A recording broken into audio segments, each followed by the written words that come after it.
We currently have 5 EGFR TKIs approved. Osimertinib has crystallized out to be the treatment option of choice due to its overall survival benefit as shown in the FLAURA trial, as well as its favorable toxicity profile, and is the preferred guideline choice and probably the most commonly used EGFR TKI in the first-line setting if it is available. The FLAURA trial was a randomized phase 3 trial comparing osimertinib against erlotinib or gefitinib, which were basically the standard of care EGFR TKIs in the US and in Asia, respectively. Progression-free survival was reported out 2 years ago, and then we received overall survival data at this year's ESMO meeting, demonstrating an overall survival of roughly 38 months, as opposed to the comparator arm that ended at about 32 months, so roughly a 6 months survival benefit. This is data that has to be interpreted in the context of the crossover option for second-line patients. Roughly 50% of patients develop an EGFR resistance with a T790M mutation, for which osimertinib has a second-line indication. And I think that hampered a little bit with the impressiveness of the overall survival benefit.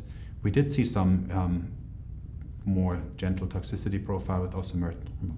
The most common side effects are really on-target effects due to EGFR distribution in the epidermis with rash and diarrhea, but they were infrequent and they were typically very easily manageable at this point. We understand very well how they occur and how to treat them, so it's typically a regimen that is very well tolerated. PD-L1 in the EGFR mutant space has no data to support use yet.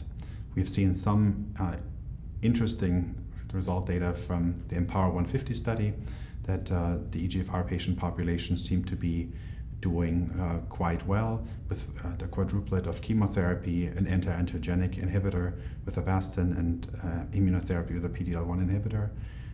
This is obviously subset data that may not yet be practice changing. So my current recommendation is to avoid immunotherapy outside the setting of a clinical trial. And if there's no clinical trial available, I think the best piece of data, even though it's a weak piece of data, would be the Empower 150 regimen with the quadruplet of an anti-angiogenic inhibitor, chemotherapy, and immunotherapy. It is certainly not to be used prior to exploiting the complete sequence of EGFR targeting agents, including the ablation of isolated lesions and trying to extend the time on an EGFR TKI for as long as possible.